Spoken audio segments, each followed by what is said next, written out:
Muy buenas, ¿qué tal? ¿Cómo están? Bienvenidos a los servicios informativos de Medial Televisión. Arrancamos con la actualidad local de los primeros días del mes de noviembre, la cual les pasamos a resumir ya en el siguiente sumario. Aral se prepara ya para una nueva Navidad. Las instalaciones municipales cerradas de nuevo por la alerta naranja. El Cristo de la Esperanza ratificado como protector de los sanitarios de Aral. La película Que caiga el meteorito tendrá una nueva función el día 23. Aral, nueva sede comarcal del equipo de orientación educativa. En deportes llega el debut del baloncesto Aral.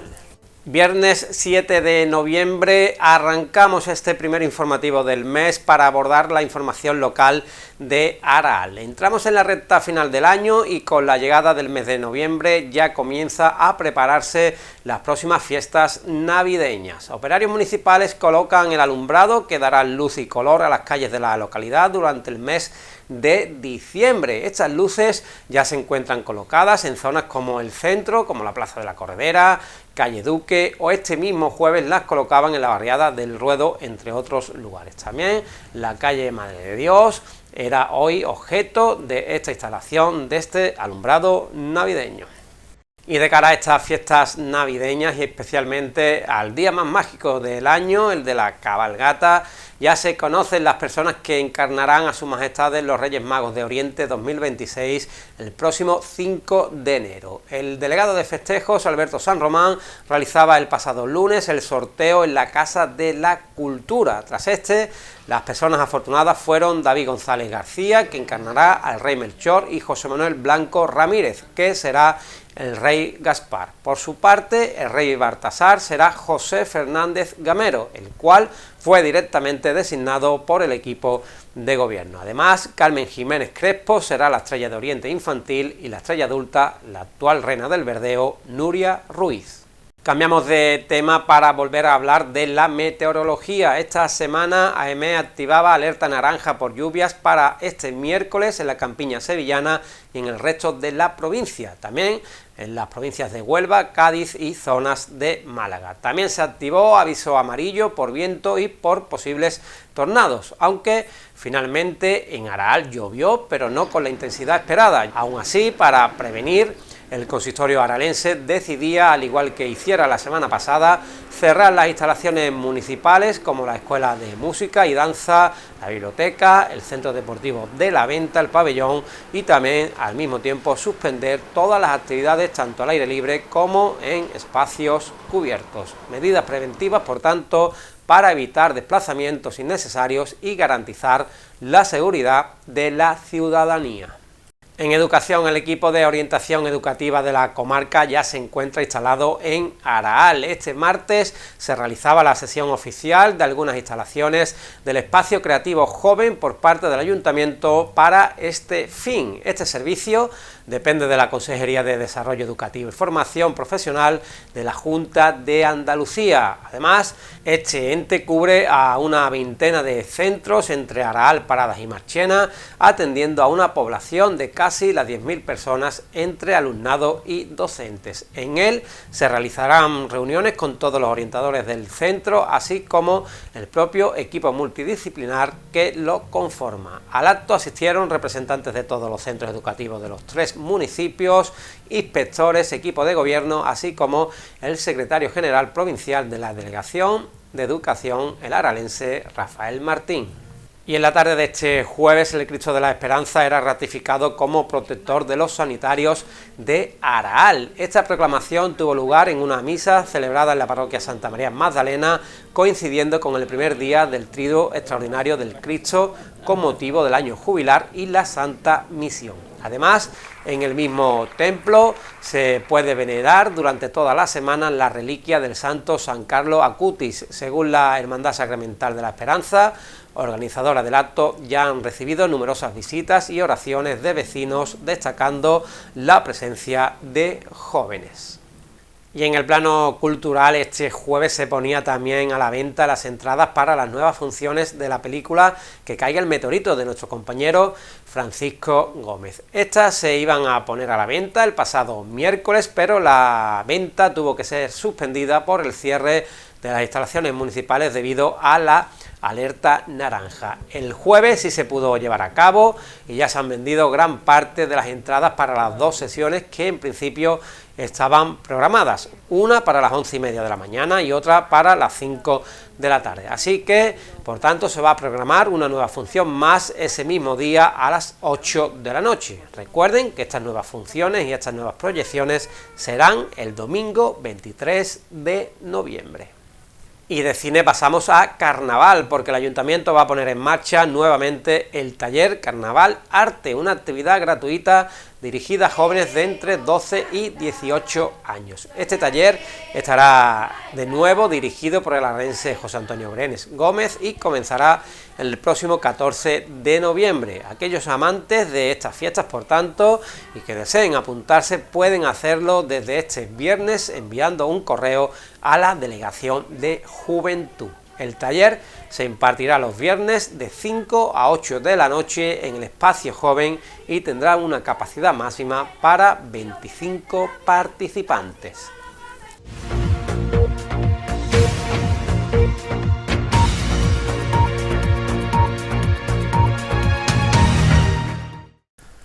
Tal como le contábamos en una información anterior, Araal va a pasar a coger el servicio de orientación educativa comarcal. Este se ha instalado en nuestra localidad y nosotros queremos saber más acerca de él, en qué consiste, qué funciones realiza y quiénes lo integran, entre otras cuestiones. Por eso hemos invitado hoy en nuestro plató a María del Mar Cabrera, coordinadora de este servicio, y también a Manuela Rey, doctora o médica escolar, mejor dicho, del mismo. Ya la tenemos aquí con nosotros, así que pasamos a saludarla. María del Mar, Manuela, ¿qué tal? Muy buenas. Hola, muy buenas. Bueno, gracias por estar aquí hoy, para atender nuestra llamada, para hablar un poquito más de este servicio de orientación educativa, que esta semana pues estamos escuchando mucho hablar de él, tras ese cambio, esa nueva ubicación de sede que tenéis ahora aquí en Araal, para que la ciudadanía sepa un poquito más de qué trata. Explicarnos, antes que nada, en qué consiste este servicio de orientación educativa, María del Mar. Bueno, los equipos de orientación son muy antiguos, datan desde hace muchos años. Y como bien dice, es un equipo compuesto pues con distintos profesionales con formación diferente. De hecho, como has dicho, está compuesto nuestro equipo por 4 orientadoras, nuestra médico escolar, otra compañera que es la de maestra de audición en lenguaje, que se encarga pues de la valoración de los niños que tienen dificultades en el lenguaje. También tenemos este año una maestra de audición en lenguaje, pero con otro perfil, que es una maestra inclusiva. Ella trabaja en los centros, precisamente en 3 centros de Araal: El Ruedo, Sánchez Alonso y San Roque. Son los centros a los que ella va. No viene a la sede, pero bueno, pertenece al equipo como tal. Como ya digo, los orientadores pues somos los más numerosos, 4 orientadores, porque digamos que llevamos la batuta de las intervenciones. Nuestro perfil profesional es igual que el de un orientador de instituto. La diferencia es que en un instituto pues hay un orientador por centro. Nosotros trabajamos por zona. En concreto la zona que llevamos es Araal, Paradas y Marchena. Originariamente el equipo estaba ubicado en Marchena, que lleva todavía su nombre.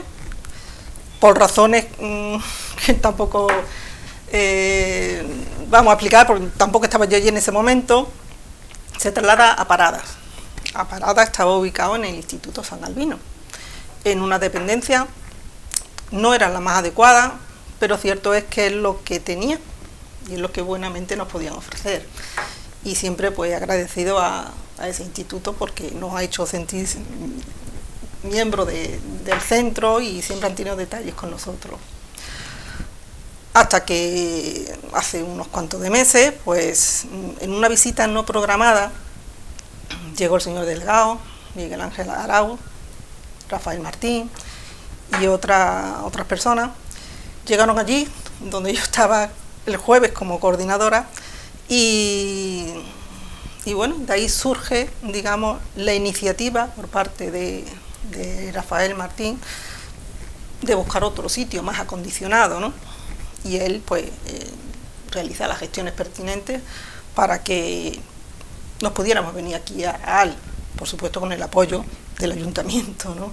Al que ya el otro día le mostramos nuestra gratitud por apoyarnos, por aceptar el tener la sede aquí en el pueblo, porque es un plus, es un servicio más y es un orgullo para nuestra localidad el disponer del equipo de orientación educativa. ¿Qué hacemos nosotros? Pues bueno, ¿qué hacemos? Pues muchas cosas, nuestra no función entiendo, ¿no? es que ahí donde viene, digamos, la dificultad, porque son muchísimas actuaciones las que llevamos. Nosotros actuamos por programas, distintos programas que todos convergen en lo que llamamos atención a la diversidad. ¿Y qué es la atención a la diversidad? Pues el asesoramiento, tanto al profesorado, para el alumno, para la familia, de aquellos niños que presentan algunas dificultades. Dificultades que pueden desencadenar unas necesidades de apoyo educativo, unas necesidades especiales, pero también no nos olvidemos de aquellos que presentan altas capacidades, ¿no? Y estos niños necesitan de unas medidas, de unos recursos especializados, de unos maestros, el maestro de educación de EPT, de la maestra de audición y lenguaje, en algunos casos también del PETIS o monitor escolar, y sin nuestra valoración pues no sería posible el que dispusieran de estos recursos. Una valoración la que intervinimos fundamentalmente los orientadores, pero en muchas ocasiones también tenemos que contar con nuestro médico, bien porque tenga algún informe clínico o bien porque yo considere que es un niño que ella necesite también valorar y ver la posibilidad de que se pueda derivar a través de su pediatra a algún servicio clínico. Por supuesto también la compañera de audición y lenguaje no siempre interviene en la valoración, pero cuando es un niño que presenta dificultades en este área, pues evidentemente también tiene que hacer ella una valoración logopédica. María del Mar, son muchas funciones las que hacéis para niños de qué edad, a qué centros atendéis, porque bueno, se hablaba de una veintena de centros, pero imagino que son entre primaria, secundaria y otros centros, ¿no?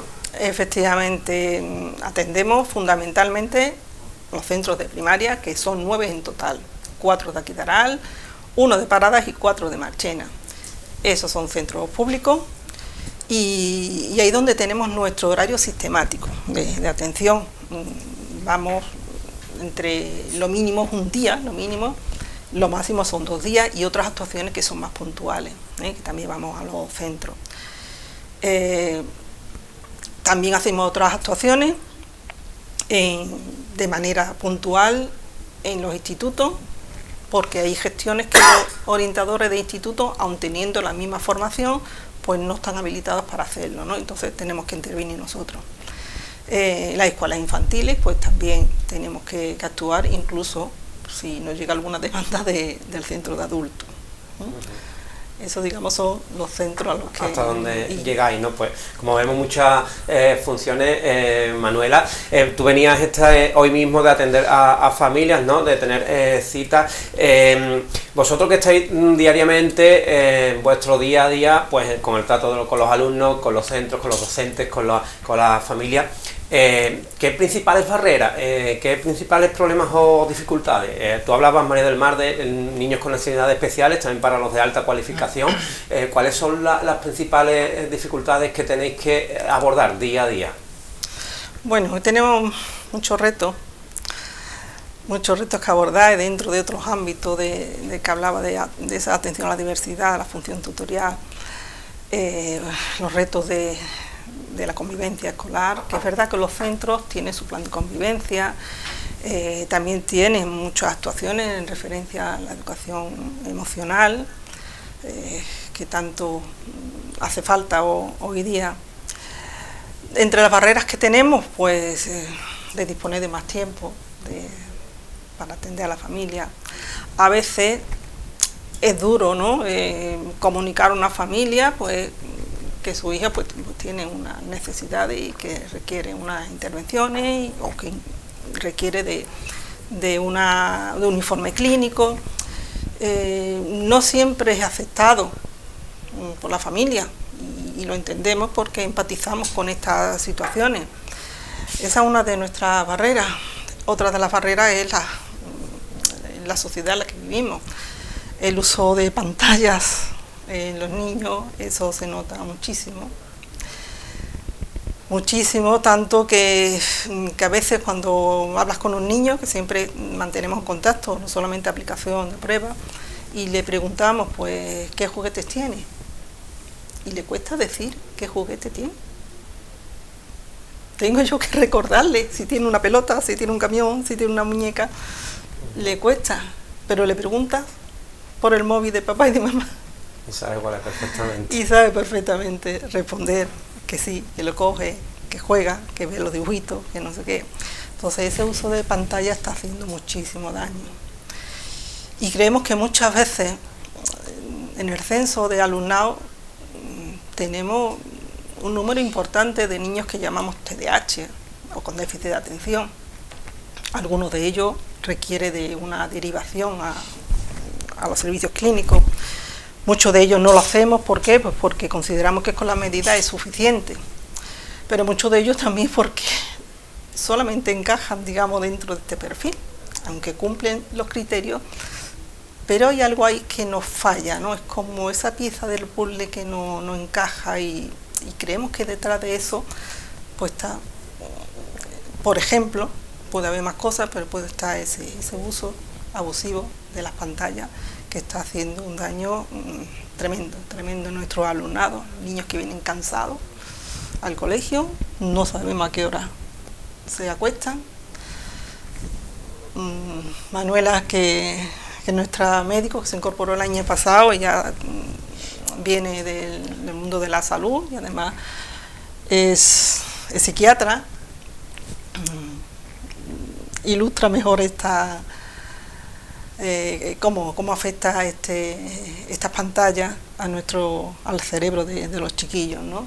De hecho, hablar un poquito, Manuela, de ese problema del abuso, ¿no? de ese uso de pantalla, ¿cómo afecta a los peques? De hecho, hay estudios ya publicados, ¿no? Incluso con pruebas de imagen donde se están empezando a ver repercusiones a nivel cerebral del abuso precoz de pantalla, sobre todo menores de 2 años y más de 1 hora al día, ¿no? Pero se están viendo en niños muy pequeños, niños de tránsito, que nos consta que ya llegan a veces a la guardería con un móvil en la mano, ¿no? Entonces todo eso, cuando un cerebro es tan plástico, tan flexible, porque nuestro cerebro humano se está formando hasta cerca de la veintena, ¿no? Pero en los primeros años de vida es crucial, ¿no? Entonces cuando hay un sobreabuso de unos estímulos que son luminosos, en los que hay un estímulo y una respuesta muy rápida, pues nuestros circuitos cerebrales, digamos, se van hipertrofiando en unas zonas y atrofiando en otras, ¿no?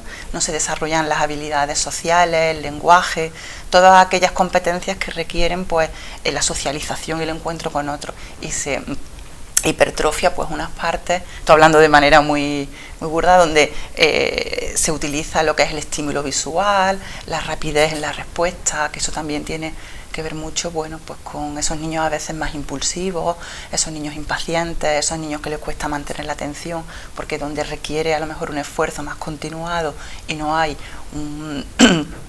una respuesta tan rápida, pues se frustran porque no vienen acostumbrados a eso. Entonces yo lo estoy viendo ahora cuando me he incorporado a los equipos de salud, de salud no, a los equipos de orientación, pero vengo de la salud y también se venía notando un aumento de estas dificultades. Estos casos los trabajan ahí con las familias, ¿no? con los centros, entiendo. ¿Qué recomendaciones le soléis hacer a los padres, ¿no? Sobre todo imagino que controlen y limiten mucho el tiempo que pasa el niño frente a una pantalla de un móvil, de una televisión o de una tablet, ¿no?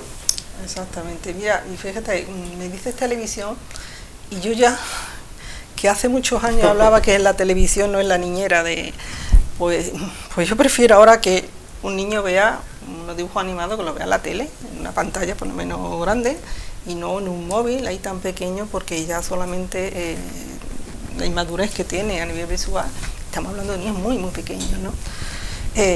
Por supuesto, hay muchísimos juguetes, muchísimos juegos que son formativos, que son recreativos, que fomentan la inteligencia, la creatividad, y sabemos que lo disponen de ellos porque tienen en casa muchísimos juguetes, quizás demasiados estímulos, que tampoco es bueno tener tanta sobreestimulación. Pero lo peor de todo es que esos juguetes pues están ahí, no hacen uso y prefieren pues las pantallas. Los vemos en el día a día, por la calle, cuando vamos a un bar, cuando vemos a los niños, pues claro, el móvil los entretiene, lo deja quietecito, y eso tiene una repercusión en el ámbito escolar, en el aprendizaje escolar, como ha dicho Manuela. Pues claro, los niños vienen ya atrofiados, ¿no? Y con esa necesidad de una respuesta inmediata, y el estudio, el aprendizaje requiere un esfuerzo mental que el móvil no le requiere. Está claro, ¿no? Bueno, pues esa es una de las problemáticas, digamos, que con las que trabajáis en este equipo de orientación. No sé si también hacéis frente a, bueno, ahora se habla mucho de nuevo, otra vez, desgraciadamente, del bullying, por el caso del fallecimiento de la chica de Sevilla, de Sandra. No sé si también eso lo tratáis y bueno, ¿cómo se aborda estos casos? Por supuesto, es otro de los retos, como ya te decía, el tema de la convivencia, que los centros tienen sus planes de convivencia. Sabemos que los maestros, las maestras están muy atentos a signos de alerta, ¿no? Son niños que se ven más aislados, que no interaccionan, incluso que se van a la biblioteca. En la hora del recreo se van a la biblioteca. Son signos de alerta que el profesorado capta e intentamos intervenir lo antes posible, o por lo menos indagar qué es lo que está pasando. Otras veces no nos llega, o cuando nos llega ya se ha producido, digamos, ese reclamo por parte de la familia, porque, como bien sabemos, cuando hablamos de bullying, hablamos de acoso escolar, el acoso es invisible y es difícil que el maestro pues se dé cuenta de qué le está pasando a un niño o quiénes son los acosadores, porque la sutileza o la invisibilidad, como yo digo, de cómo se actúa, pues cuesta de captarla, ¿no? Cuando nos surja un caso que desgraciadamente pues no han venido, y hay que abrir un protocolo de actuación, que no es ni más ni menos que una forma de investigar, de indagar qué está pasando, ¿no? Y claro, nosotros intervenimos con la familia, con el alumnado, con esos alumnados que se señalan como los que pueden estar provocando algún daño, a veces no con mala intención, pero otras veces sí existe esa. Y ahí pues también tenemos ese reto que afrontar. Afortunadamente no tenemos muchos casos, pero tan solo que haya uno ya es suficiente como para preocuparnos, ¿no? Ese es uno de ellos. Y otro de los retos que también tienen que ver con las emociones, y vuelvo a decir, los centros disponen de programas que lo incluyen dentro de su actividad diaria, de su línea de trabajo en el aula, tiene que ver con la educación emocional, y que está también produciendo muchísimo daño. Se está aflorando mucho más en secundaria, donde Manuela ya tiene varios protocolos de lo que llamamos conducta autolítica, ¿no? En jóvenes. El año pasado mismo hubo que abrir un protocolo en un centro de aquí de Aral por una verbalización que hizo un niño, una verbalización que no corresponde a un niño de 10 años. No, un niño le queda mucha vida por delante, ¿no? Y no puede decir eso lo suficiente como para abrir un protocolo. Se hicieron todas las actuaciones y se llegó a la conclusión de que había sido un arrebato por parte del niño, pero bueno, se intervino también, intervinimos tanto Manuela como yo. Pues, bueno, no sé si Manuela quiere contar algo más de estas conductas autolíticas que también está arrasando. Sí, Bueno, decir eso, pues que de educación se ha puesto en marcha un protocolo de prevención de conductas de riesgo autolesivas, bueno, que hay una participación pues del colectivo, del equipo de orientación, de los tutores, también suele participar la enfermera escolar como parte también de un equipo de acompañamiento que se abre, y se realizan pues bueno, entrevistas tanto al alumnado que tiene la problemática como a las familias, y bueno, la idea es que se puedan emprender medidas, orientaciones, pues para comprender qué está pasando, porque yo creo que es un tema, sobre todo, es un tema complejo, un tema al que no hay que reducirlo, ni simplificarlo, ni tratarlo desde la frivolidad, y entender que son, la gran mayoría de las veces, maneras anómalas de comunicar un malestar y un sufrimiento. Y yo creo que desde el colegio hay un espacio muy importante, porque los tutores tienen muy buen vínculo en general, el resto del equipo docente, la orientadora también está muy presente en el cole, y se puede ayudar a entender a esa familia, a ese niño, qué está pasando y por qué emite pues esas verbalizaciones, ¿no? O tiene esas conductas, por supuesto, siempre en coordinación y colaboración con los servicios de salud, la salud mental, si estarán trabajando ya, o ponernos en contacto si hiciera falta, ¿no?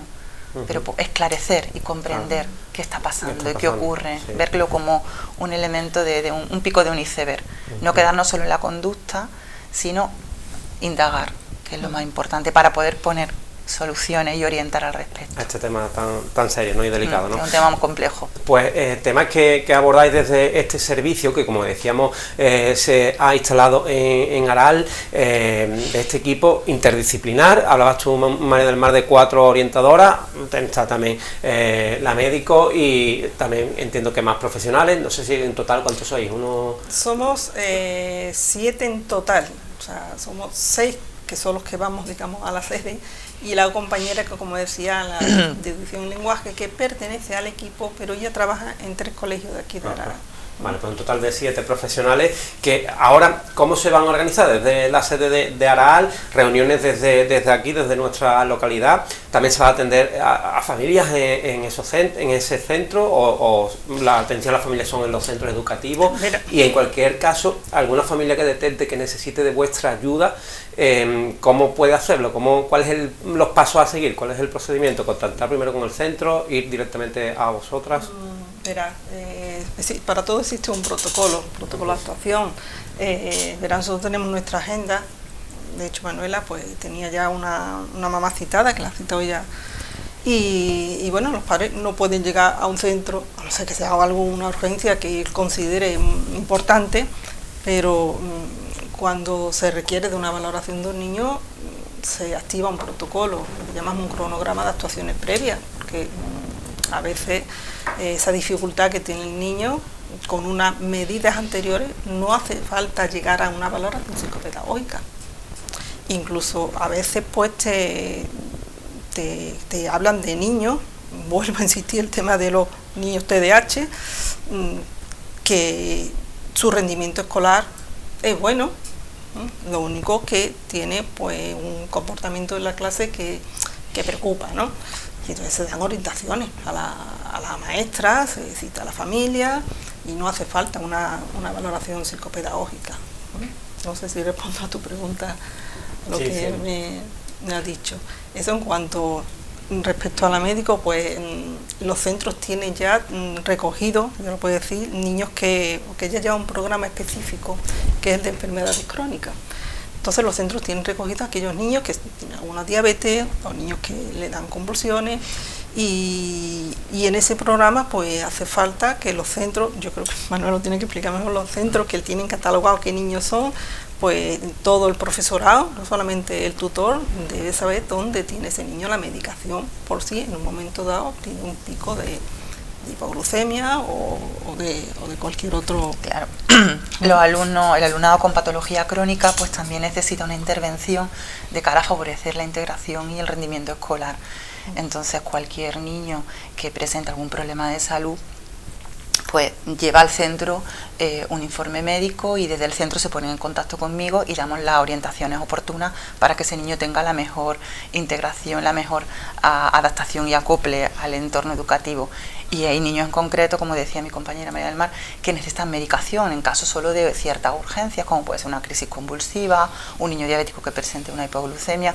Pues ahí también el equipo docente está orientado por mi parte y está formado para actuar en ciertas situaciones críticas y saber cómo tiene que proceder. Uno de la parte de los crónicos. Sí, pero eso en cuanto a las patologías médicas, pero por ejemplo si hay alguien que lo esté viendo, alguna familia, algunos padres que por ejemplo, que desgraciadamente, claro, aprecie que en el cole el niño está siendo víctima de acoso escolar, por ejemplo.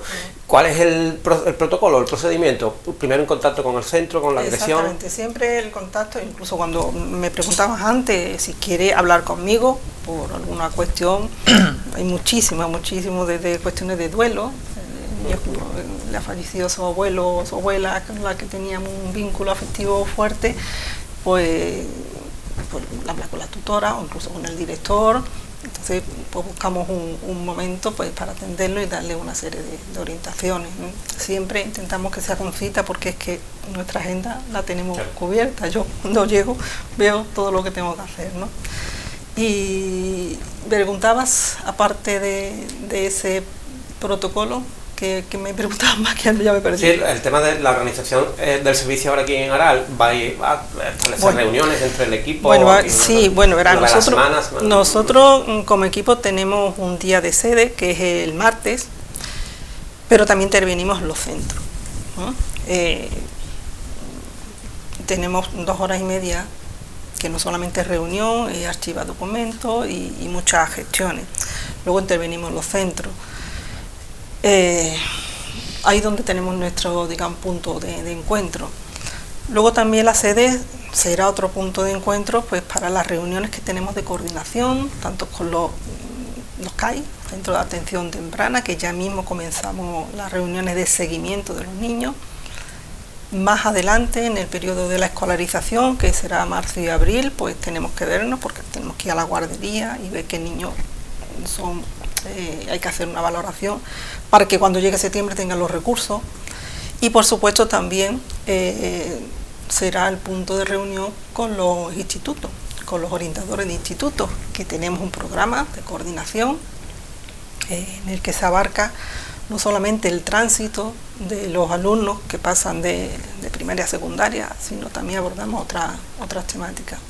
Disponemos de una sala distinta, que es un despacho para poder atender a familias, pero casi siempre serían los martes, porque los demás días tenemos que estar en los centros, y en los centros donde prácticamente desarrollamos nuestra labor. Pero bueno, está bien tener este espacio en el que bueno, le daremos, digamos, sacaremos partida y le daremos un uso correspondiente. Pues, bueno, centros que hablabas de Aral, Paradas y Marchena, 3 localidades. No sé si se aprecian diferencias dentro de las actuaciones, de las problemáticas. ¿Se suelen notar diferencias de una localidad a otra, de un centro a otro? Aunque se trabaje de forma coordinada, ¿no?, entre todos, bueno. Pero ¿hay diferencias? Bueno, cada centro es diferente, ¿eh? Cada centro... claustro, equipo directivo, pero realmente se trabaja bien en todo, en todo se trabaja bien. En unos pues nos faltan más recursos, por ejemplo de espacio, pero en general no hay una problemática especial que haga diferente un centro de otro. La única diferencia quizás pues que sea centro más grande, a los centros que son más grandes pues se le dedica más tiempo de intervención. Hay un centro en la zona que es el más pequeñito de todos, que está en Marchena. A él pues se va un día porque tiene apenas 200 niños, ¿no? Entonces se va solamente un día. A los demás pues atendemos más, pero no hay una diferencia que podamos decir, pues mira, es que este centro pues tiene un alumnado pues de compensatoria, un alumnado de más desventaja sociocultural. No apreciamos eso en en la zona en general. Es similar, ¿no?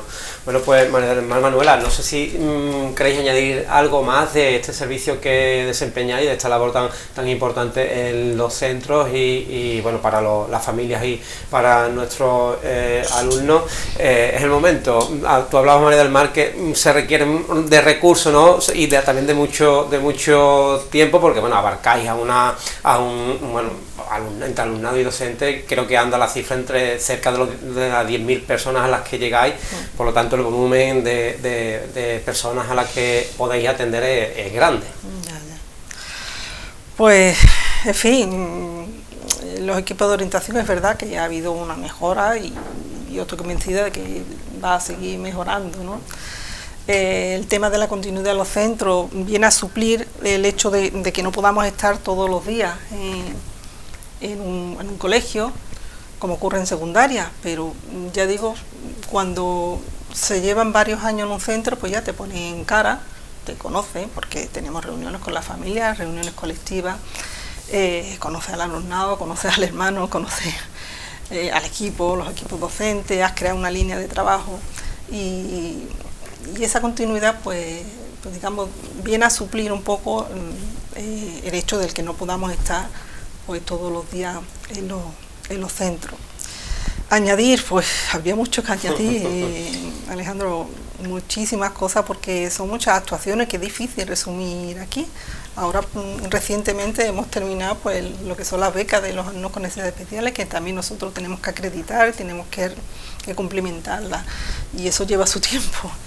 Y muchas cositas que no podemos aquí resumir en este espacio. Bueno, pues ahora no tenemos tiempo para más, pero sí que os invitamos para que en próximos programas podáis venir y seguir contando más de vuestra labor. De una manera más premeditada, ahora tú sabes, llamaste ayer y bueno, se ha intentado hacer un resumen lo más escueto posible.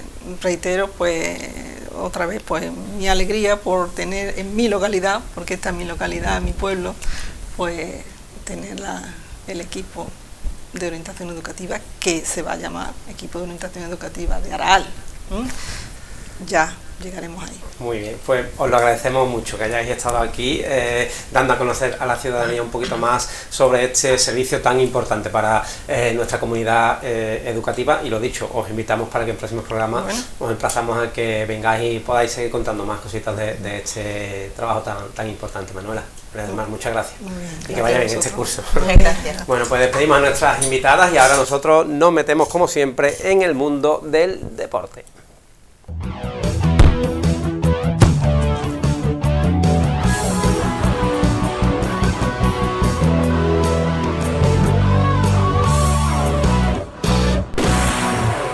En deportes llega este fin de semana una de las pruebas atléticas más esperadas en esta recta final del año, el Cross Internacional de Itálica, una prueba que se desarrollará mañana y el domingo por el conjunto arqueológico de Santi Ponce y que contará con la presencia de la élite del atletismo internacional. En él se van a dar cita, como cada año, numerosos atletas de la cantera aralense. En torno a medio centenar de jóvenes de Aral se darán cita, entre ellos el joven José Manuel García Navarro, ganador en las 3 últimas ediciones en sus respectivas categorías. Esta vez competirá con el equipo del atletismo del sur, que participará en el Campeonato de Andalucía de Campo a Través, prueba que se celebra simultáneamente.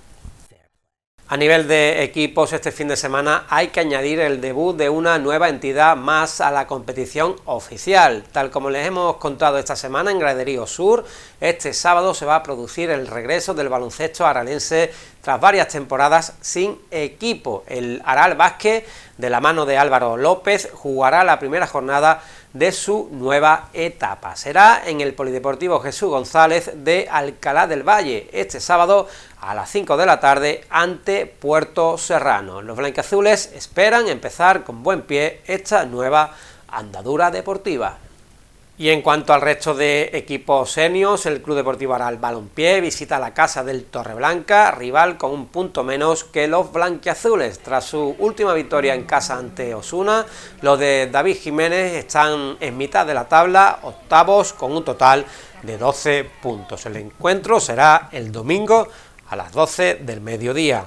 Por su parte, después de una semana de descanso, las chicas del Aral femenino, décimas, regresan a la competición visitando la casa del Sevilla Fútbol Club, quintas el domingo a las 12:30 del mediodía. En fútbol sala, el Aral Fútbol Sala con 5 puntos viaja a Morón para medirse al Club Deportivo Deportes 10 el sábado a las 5:15 de la tarde. Los de Dani Pérez, que vienen de empatar a 2 frente al Arunzi, se miden a otro equipo moronense con la intención de conseguir otra victoria fuera de casa. Y por último, el Club Voleibol Aral, que viene de ganar en Almería, se mide a los Palacios en casa este sábado a las 7 de la tarde. Los aralenses están ahora mismo en mitad de la tabla clasificatoria.